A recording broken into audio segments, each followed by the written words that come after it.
Welcome to Creepy Vibes. Tonight we are heading deep into the Appalachian mountains, where the forests stretch for miles, the mists hang heavy, and the shadows hold secrets older than time itself. This is a land of rugged beauty and darker things lurking just beyond the trees. From cursed hollows to restless spirits, get ready for 5 of the most disturbing true Appalachian horror stories that will haunt your dreams and make you think twice before you wander off the beaten path. But before we dive in, there's one thing most viewers do that they'll regret. They leave without hitting that subscribe button. Don't be that person. Subscribe now so you never miss the darkest, creepiest tales that only the bravest souls dare to face. Now, tell me, where are you watching from? And what time is it where you are? Drop it in the comments, because here on Creepy Vibes, the night is just getting darker, and the real terror is about to begin. So grab your flashlight, lock your doors, and let's step together into the shadows.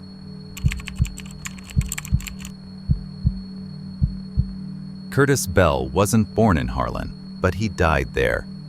Or so they say. He was a transplant, like a rusted truck that rolled too far downhill and got stuck in the mud, just outside of town. No wife, no family, just a collection of paperback novels with spines cracked wide open, a failing generator, and a trailer that leans slightly to the left, as if trying to listen to something underground. He came from Hazard in the late 90s and settled near the collapsed mouth of an old coal mine. One of those holes in the earth that the company had shut down and walked away from, like a bad memory. The ground around it had grown sour. Trees didn't take root. Grass turned yellow and then black. And sometimes, especially during storms, black water seeped out of the seams, smelling of rust and rot, and something worse, something like old meat. People warned him. They always do. In places like Harlan, folks know the land. They carry its secrets like bruises. Curtis was polite enough when he first got there, kept to himself, nodded at the postman, picked up canned beans and bleach at the Dollar General. But something in his eyes said he wasn't hearing what you said the way most folks do. There was an echo in him, a delay, like he was listening to someone else, further off.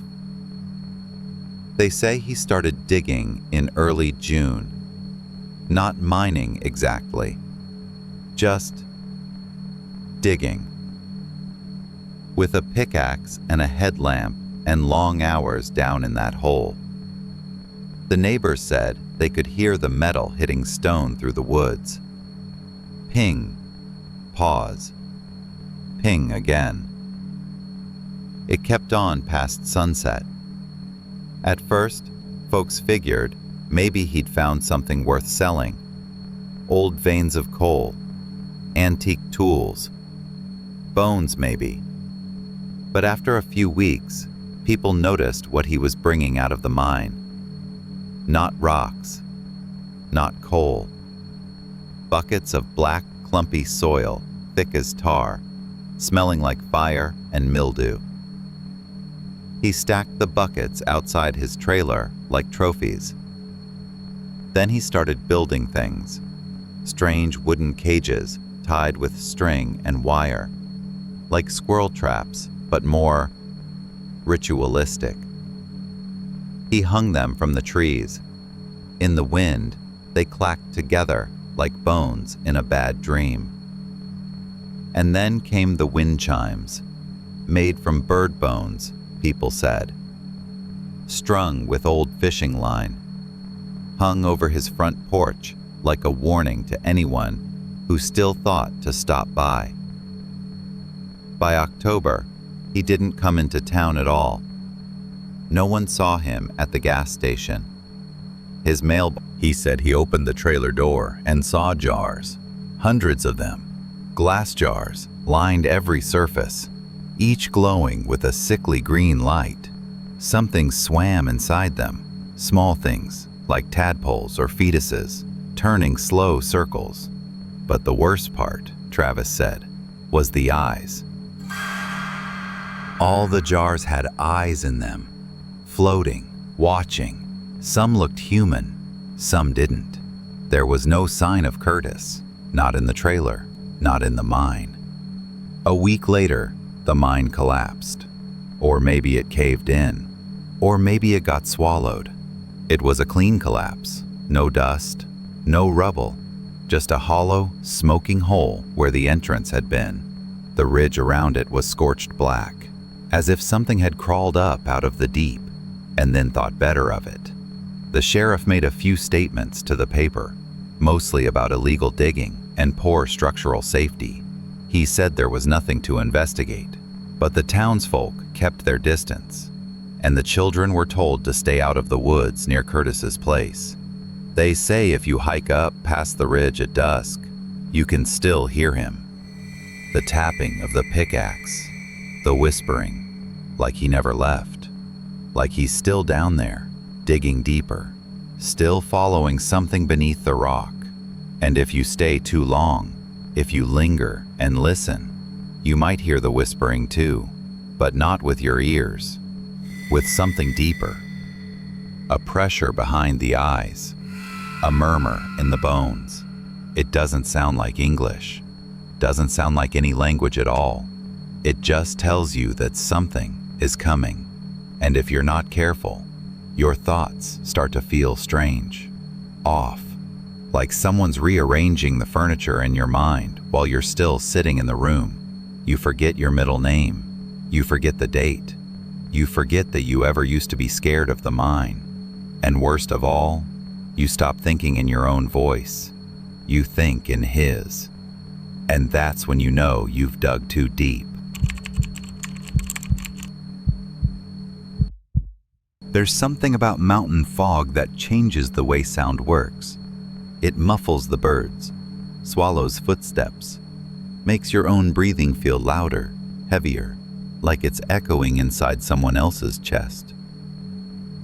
That's the kind of fog that settled over the Devil's Courthouse in early October of 2004. The kind that made even experienced hikers rethink their routes. But not David Milner. David and his wife, Claire, had rented a small cabin off the Blue Ridge Parkway for their anniversary. They were from Asheville, used to the woods, used to the cold, and thought a quiet week in the Smokies would do them good. Claire would later say it started with the humming. Not a sound exactly, more like a feeling, deep in the chest. A vibration that came through the walls sometime after midnight. David got up and stepped outside with a flashlight. She didn't hear him come back in, just found him standing at the window an hour later, eyes glassy, mouth slack, listening to something only he could hear. The next morning, he said he wanted to hike to the Devil's Courthouse, alone. Claire didn't argue. He'd always been the kind of man who needed space to think. The kind of man who found peace in climbing away from people, away from noise. But when the fog rolled in just after noon and he still wasn't back, she called for help. Search and rescue found his backpack 2 days later. It was off trail, nestled in the brush nearly 3 miles from the overlook. Nothing inside had been touched. Protein bars, maps, water bottle, and a cheap digital camera with a cracked screen. The batteries were low, but it still turned on. There were 3 photos. The first showed David standing beside a jagged crack in the stone, about 5 feet tall and just wide enough for someone to wedge a shoulder into. He looked calm, smiling even. The second photo was blurry, taken closer, the crack larger in frame. David was now right next to it, leaning in. His hand rested on the edge of the stone, fingers splayed as though he was feeling for something, or listening. And the third photo wasn't of David at all. It was taken from a low angle, like the camera had fallen to the ground and fired on accident. Something tall filled the center of the frame. Too tall, too thin, like a tree that had decided to walk on two legs. Its skin, or bark, or whatever it had, looked dry and split, like old roots dragged through the earth. And the face? No, not a face exactly, just a gaping mouth that took up too much of the head. No eyes, just folds of something wet and black where the eyes should have been. Its hands were wrong. That was the worst part. They looked human but reversed, with the thumbs on the outside, they said. It happens. Fog plays tricks. People get lost. But the locals, they tell a different version of the story. You see, long before the overlook, and the road, and the wooden signs telling tourists where to pose for their selfies, the Cherokee had their own name for the place. Sokalu, they called it. The giant of the mountain. Not a spirit, not a ghost. Something older. A thing buried under the rock. Deep and dreaming. Something that didn't eat with the mouth, but with presence. Something that waited. The old stories said you shouldn't speak near the crack in the mountain, that if you listened too closely, you might hear your own name whispered back, not in your voice, but in something that almost sounded like you. And if you answered, well, the stories never said what happened if you answered. Since David vanished, 5 more hikers have disappeared in the same area. Always in fog. Always when they were alone. Search teams come back with nothing but gear. Abandoned backpacks. Scattered trail mix. 1 shoe. Dogs won't track past a certain point. Compasses go screwy. Radios static out. One park ranger, retired now, swore he saw movement once. Said the fog thinned for a second and he caught sight of something shifting along the ridge. Not walking, not crawling, more like unfolding. Like the mountain itself was stretching. He quit 2 weeks later. The mountain is quiet most days. Peaceful, even. Tourists still come, still pose by the rock, still breathe the thin, sharp air, and post filtered photos on Instagram with captions about finding serenity. They don't see the crack. Not anymore. The rangers put up fencing, rerouted the trail, closed off that part of the overlook. But the mountain still feeds, and sometimes, when the wind comes down just right, and the fog rolls over the parkway like spilled milk, something hums in the rock. Not a sound, a feeling, like your thoughts don't quite belong to you, like something beneath the mountain has noticed you, and it's hungry. Want me to write the next one just like this, bro? Maybe The Bell That Rang Under the River, West Virginia next. Jenna never liked Mama's house, not even when she was little and her cousins said it was cool to stay in an old mountain house where the walls groaned like they were breathing. The place had a tilt to it, like it had settled wrong on the land, and the whole structure slanted just enough to make your stomach uneasy. The floors creaked in patterns, as if someone was always pacing on the other side of the room.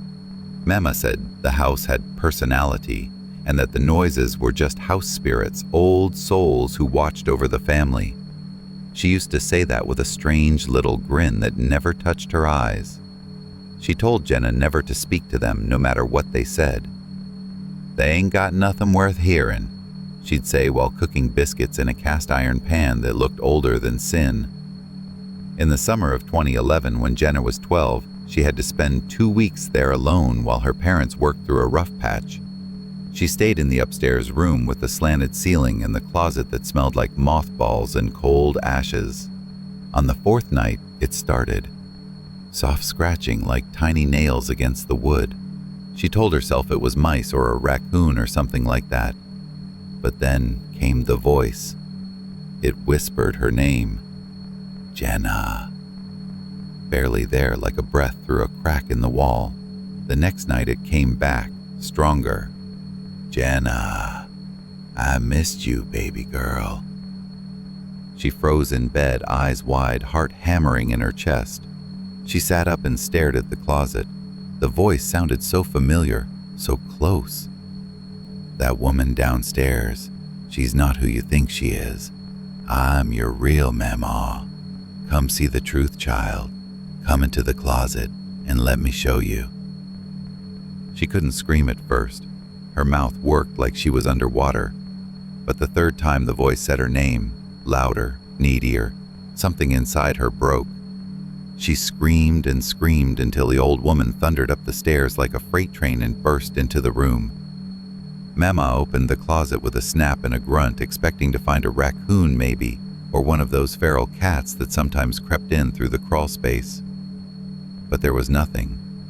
Nothing but claw marks on the inside of the door. Deep ones, as if something had been trying to get out. Mama didn't say anything, just slammed the door, nailed it shut with 3 rusty nails she seemed to have ready, and told Jenna to sleep in her room from then on.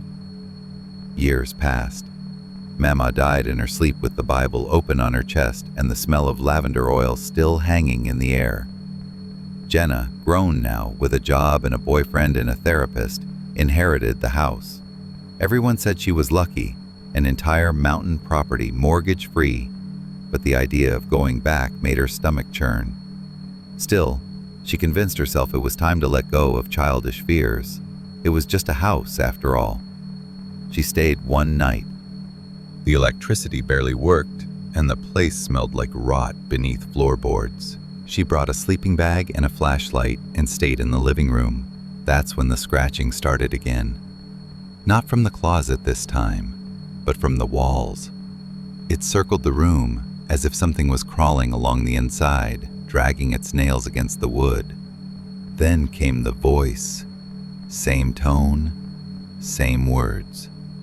Jenna, baby girl, that woman was a liar. Come see the truth. She stood frozen in the center of the room, teeth clenched, every hair on her body standing straight. But this time, the voice wasn't whispering. It wasn't even trying to pretend anymore. It screamed her name. Once, twice, then a long, low moan that made the windows rattle and the house itself tremble like it had taken a breath. She didn't wait to pack. She left the sleeping bag, left the flashlight, left the keys on the porch, drove 2 hours through the night, with her headlights off half the way, convinced something was behind her in the back seat. The house still stands at the end of that cracked gravel road in Boone, slouched and silent. But the wind still moves strange through the trees. Some locals say they hear a child's name called at night. Not always Jenna. Sometimes it's Ellie, or Tom, or someone else's. It's still waiting. And it knows your name too. Everyone in McDowell County knows the story of the hanging tree. It's that crooked, twisted giant deep in the woods behind what used to be Miller's farm. Old folks pass the tale down like it's some kind of warning, like it's carved into the bones of the land itself. Back in the 1800s, they say, a woman named Sarah Bledsoe was dragged out there, accused of witchcraft. They hanged her from those gnarly branches, and before the noose tightened, she spat a curse at the earth and all who lived on it. The words still seem to hang in the air around that tree like poison mist. From that day forward, the land turned sour. Crops would sprout only to shrivel and rot before anyone could harvest them. Animals born nearby came out sick, deformed, or just plain dead before they had a chance. People living close to that patch of earth swear they see shadows moving where there should be nothing. Kids have told stories of glowing eyes in the woods, strange whispers carried on the wind, and feeling like something's watching, waiting just beyond sight. The hanging tree has a hunger, and it's never satisfied.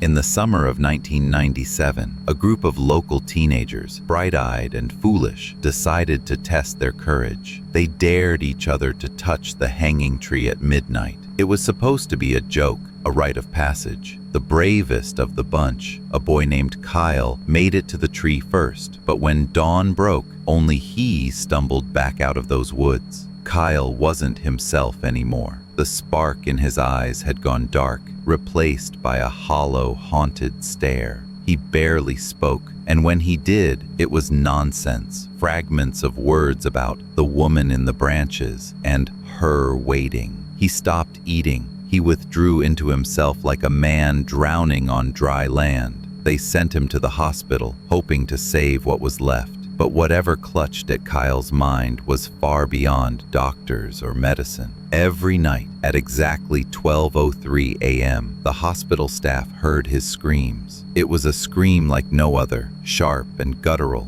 filled with the sound of terror and pain so deep it shook the walls. Nurses said it was as if his soul was being ripped from his body, dragged out through some invisible noose that tightened tighter with every second. Kyle's muttering became prayers or curses, calling out to the woman in the branches. When he finally died, the doctors found something they couldn't explain. Black veins snaked across his chest like roots, dark and twisted, crawling under the skin. No disease they knew, no explanation, only the creeping darkness that seemed to have grown inside him, feeding on whatever part of Kyle was left. The hanging tree still stands there, proud and strong, its bark rough and scarred by time and weather. The earth around it is cracked and dead, like the land itself is trying to push the tree away but failing. Locals say it drinks differently than other trees, not just water, but something darker, something that feeds on fear and pain and lost souls. Some say the tree waits, always waiting for the next foolhardy soul to come close enough to touch it, to feel its hunger reach out through the branches and wrap around their heart. And if you listen on a still night, when the wind is just right, you might hear the faintest whisper, Sarah Bledsoe's curse, carried through the air, calling your name. No one who's been near that tree at midnight ever comes back quite the same. Some don't come back at all, and the land remembers, holding on to its darkness like a secret it's desperate to keep. Because in McDowell County, some curses don't fade away. They grow, they feed, and they wait for you. There's a hollow out near the Kentucky-Virginia border, a deep, narrow valley squeezed tight between two ridges, so thick with trees they block out the sky most days. The kind of place where the sun sets early, swallowed by the shadows long before evening even begins. Locals call it simply the Hollow, but nobody really dares say its name out loud, especially after dark. It's quiet in a way that's wrong. No birds sing, no insects chirp, no frogs croak by the creek. Just a heavy silence, like the whole forest is holding its breath. When the wind blows, it moves through the branches with a cold whisper that sounds almost like a warning. Stories about the Hollow have been passed down for generations. old tales told around campfires in smoky hollows of their own. They say the ground there is cursed, touched by something ancient and hungry, something that's been waiting for a long time. Folks have reported strange lights flickering in the woods, ghostly flickering orbs that drift silently between the trees, not like fireflies, not like campfires or lanterns. These lights move slow, like they're alive and searching. If you see them, you're supposed to run, but some, driven by curiosity or madness, don't. In the summer of 1983, two brothers, Hank and Will Simmons, decided to ignore the warnings. They were rugged mountain men, born and bred in the rough hills of eastern Kentucky. They knew the woods better than most, and they weren't scared of ghost stories or old legends. The Simmons boys wanted deer, and they wanted to prove the hollow was just another patch of forest. So they packed their rifles and set out early one morning. The day was hot and sticky. The sun broke through the canopy in shafts of dusty gold, warming the mossy floor beneath their boots. They joked as they walked, talking about the hunting season ahead and the long winter to come. But when they reached the clearing at the edge of the hollow, the air changed. The silence settled thick, and the sunlight dimmed like the sky had been pulled back a shade. The birds stopped singing. The insects went quiet. Even the creek slowed to a trickle, its bubbling almost drowned by the hush. They set up camp and started tracking. Hours passed with nothing. Then, just as the sun dipped low and the shadows lengthened, Hank spotted the first light. It was pale and flickering, drifting just beyond the trees like a will-o'-the-wisp. The brothers called out, laughing it off as fireflies, but the lights moved with a strange grace, pulsing, shifting, never settling. Will swore he could see shapes inside the glow, like faces or hands reaching out. Curiosity turned to unease. The brothers tried to follow the lights deeper into the hollow, stepping cautiously over fallen logs and tangled roots. The lights led them further in, twisting through the trees in patterns that made no sense, almost like they were guiding them somewhere. Hank hesitated, the hairs on his neck standing on end, but Will pressed forward. They never came home. The search parties found their old blue pickup truck days later, parked at the hollow's edge, with the doors flung wide and the engine still running, humming softly like it was alive. Inside were their rifles, loaded and resting on the seats. No sign of struggle, no footprints leading away. Nothing but an eerie smell of ozone, the sharp electric tang of a lightning strike that seemed out of place in the still woods. The men themselves, gone without a trace. The local sheriff said it was the strangest disappearance he'd ever seen. The families held on to hope for weeks, but eventually they had to accept the truth. Hank and Will were gone, swallowed by the hollow. The old-timers shook their heads and muttered curses, saying the spirits of the mountain had claimed the brothers for their own. The hollow's reputation grew. Hunters stopped going near it. Hikers veered off the trail if they caught a glimpse of those strange lights. The hollow became a ghost story whispered with dread. Decades later, in the summer of 2011, 4 college students arrived from out of state. 2 boys, 2 girls, eager for a thrill and an adventure. They'd heard the stories, laughed them off, and come prepared with tents and cameras, ready to capture proof of the paranormal. They camped at the hollow's edge and waited for nightfall. As darkness settled, a thick fog rolled in, wrapping the trees in a ghostly blanket. The temperature dropped, and the wind fell silent. That's when the lights appeared again. Pale, flickering orbs, floating through the mist like lanterns carried by invisible hands. The students were both terrified and fascinated, cameras clicking furiously as they tried to track the lights deeper into the woods. But the deeper they went, the colder the air became, and the fog grew thicker, swallowing their path behind them. One by one, the friends vanished, pulled away silently by unseen fingers, leaving only terrified screams echoing through the trees. Only one made it back, barefoot, clothes torn, arms blistered with burns that looked like he'd touched live coals. He was shaking so hard he could barely speak. When questioned, he muttered that the lights weren't just lights. They were alive, and they fed on fear. They reached out with fingers of shadow, dragging his friends up to something. There's a hollow out near the Kentucky-Virginia border that locals avoid after dark. It's quiet, too quiet. No birds, no bugs, just the wind whispering through crooked trees, and every now and then, strange lights drift through the mist like fireflies made of static. Back in 1983, two brothers, Hank and Will Simmons, went hunting out there. They never came back. Search teams found their truck idling on the edge of the woods, both doors open, rifles untouched in the back seat.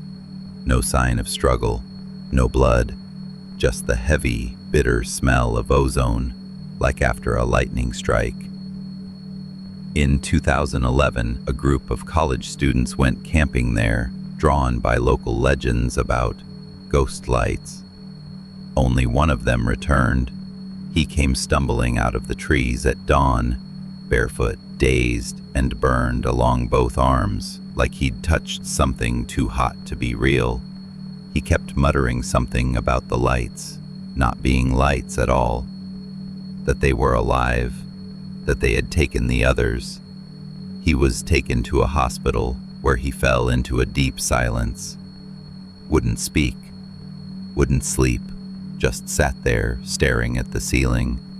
One night, something in him seemed to snap. He asked the nurse to turn off all the lights. When she asked why, he only said, "I don't want to see them again." After that, he never spoke another word. The others were never found. Since that night, no one's reported the lights.